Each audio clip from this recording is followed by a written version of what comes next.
Okay, class, I'm going to pick up where we left off here in just a moment. I'm going to split screen for you. So here was the assignment, and I'll get you caught up on where you should be.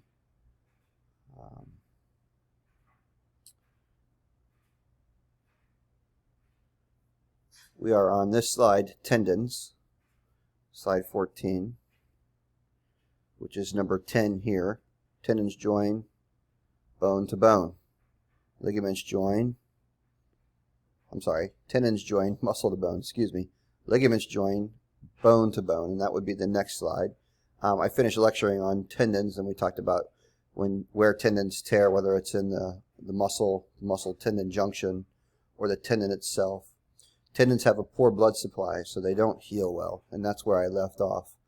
So the next slide is ligaments, and I'm going to put this in presentation mode. Ligaments join bone to bone, and they're the thickest in the middle, so they usually tear on the ends where they attach to the bone. Rarely do you see them tear in the middle. It can happen, but most commonly they're near where they insert or grow into the bone. Injuries to ligaments usually happen with an acute violent stress placed on them. I wouldn't say usually. I would say almost always do they happen with an acute violent stress.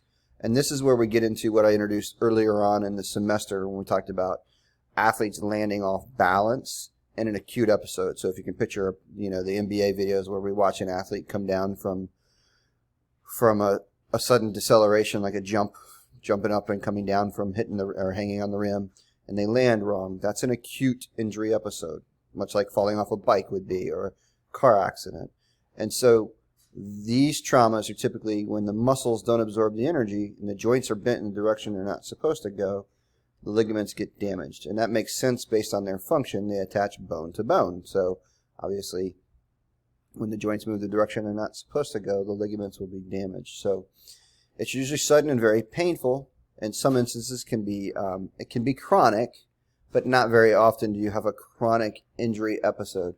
If it's chronic, as in like a baseball pitcher and Tommy John injury, that could be chronic, where they're overusing that joint.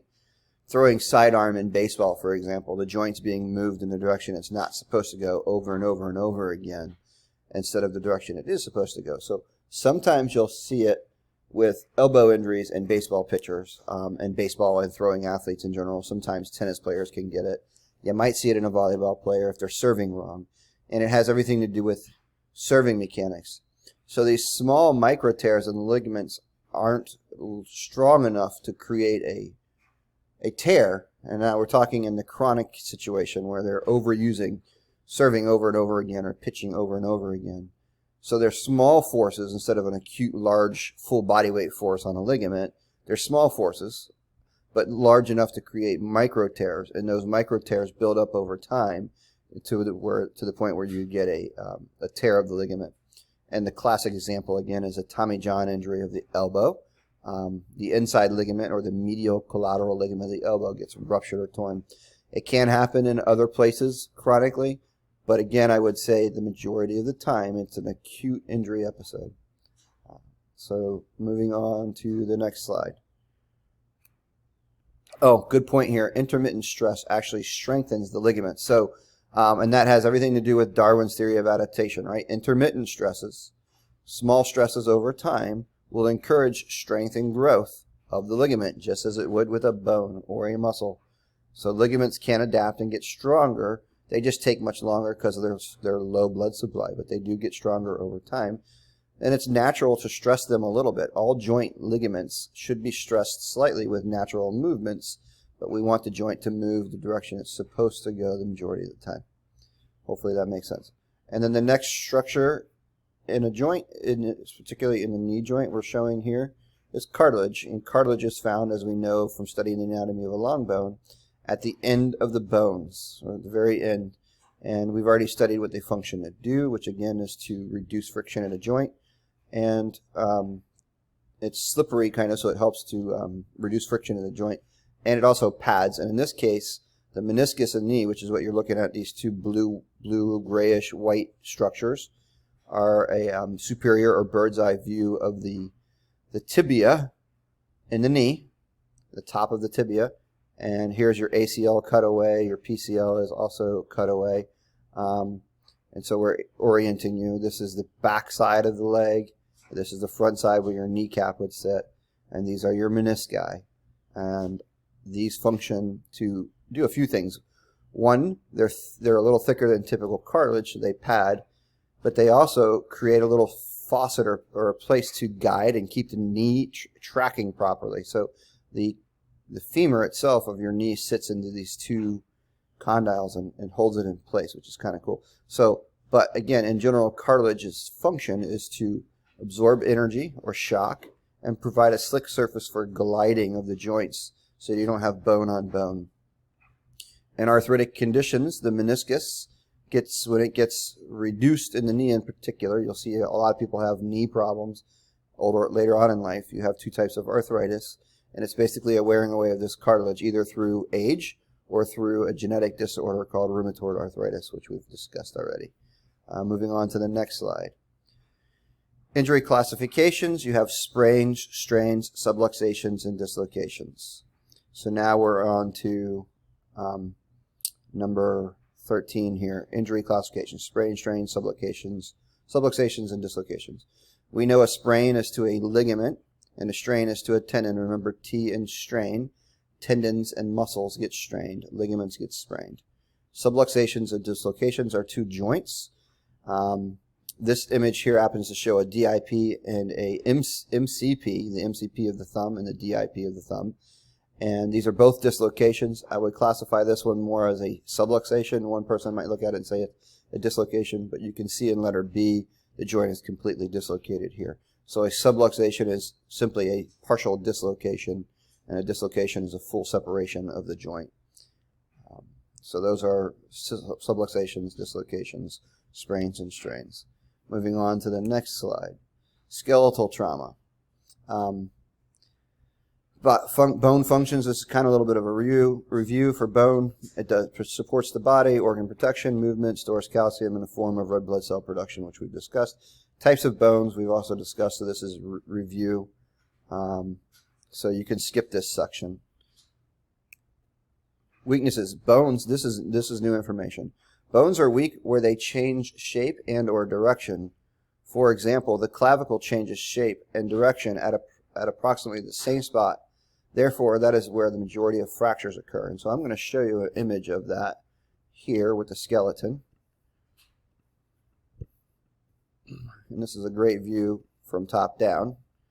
This is where most fractures show up, right in here. This is where it changes shape.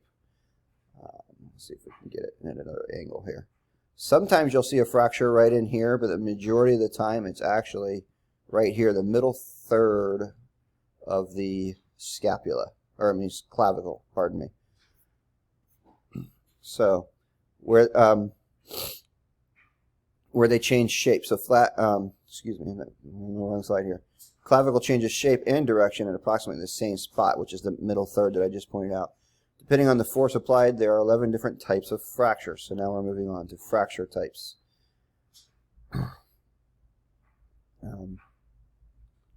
So weaknesses, where bones are weak, you're on this section here. Where do bones break? And provide an example besides the clavicle. You'll have to research that.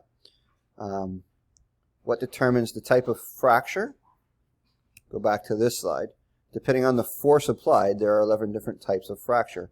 That has everything to do with force and angle of momentum that determines the type of fracture. So we'll discuss that as we go. So types of fractures include green sticks or incomplete fractures.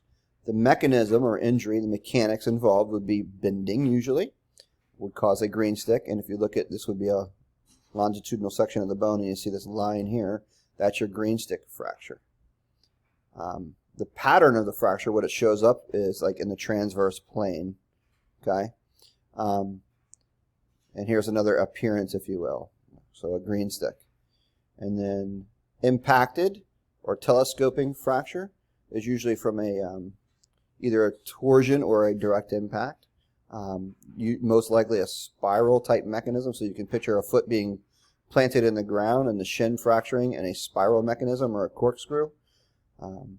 This is the shin bone, and the body's twisting over the planted foot. So hopefully that makes sense. Longitudinal or oblique fractures along the long axis of the bone. Compression plus bending is often the cause for that. The oblique, transverse, or butterfly fractures, and they look like this. Okay, oblique or transverse is oblique is a diagonal in the 3 planes of motion. It would be like a diagonal plane, if you will, a combination of 2 planes there. And then a transverse or butterfly look. And then serrated or spiral fractures look like this. Compression plus bending plus torsion. And you get oblique, so it's similar to the spiral mechanism up here. It's a combination of all, and this is it looks like a lightning bolt here.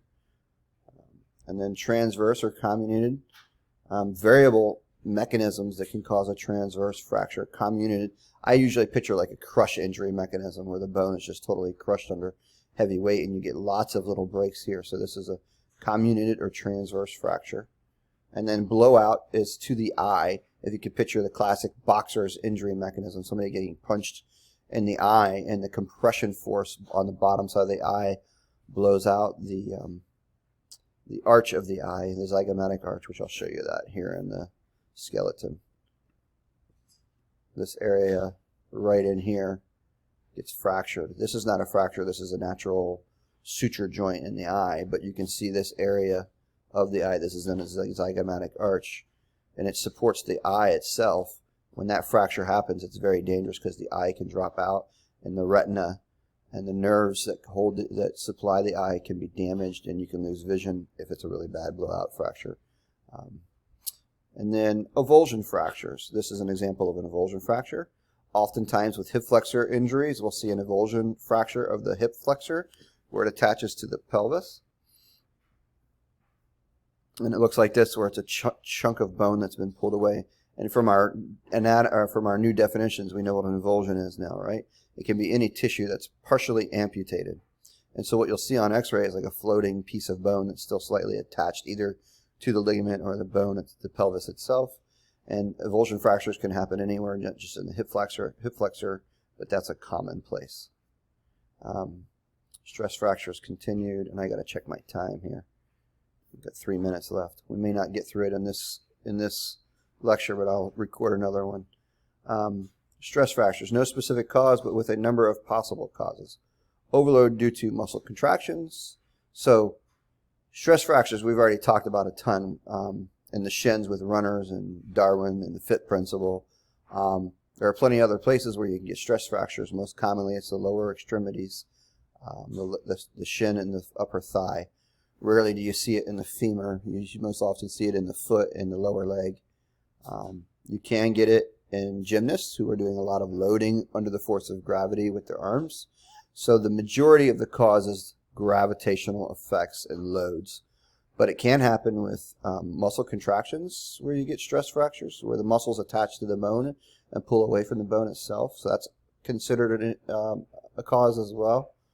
Altered stress distribution due to muscle fatigue. Changes in surfaces. So if you're used to running like cross country on soft courses, and then you switch to track where you're running only on the track all the time. So our coaches do a really good job because they're educated in mixing up the surfaces that you run on. Coach Cotter actually has the kids do barefoot running every once in a while too, to help strengthen the muscles of their feet and legs, and get their bodies used to handling the stress. Rhythmic repetitive stress vibrations from, again, from the effects of gravity, and alternating events not prepared for the second event.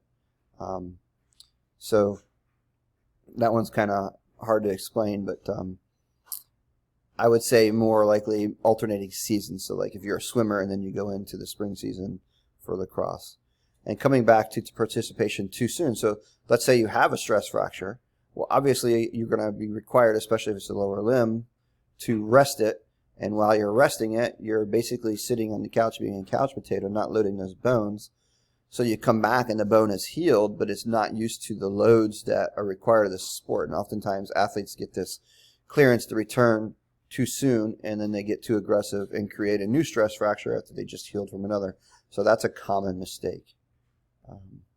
Stress fractures continue. Let's see how much time we have. And that would be the end of this. I got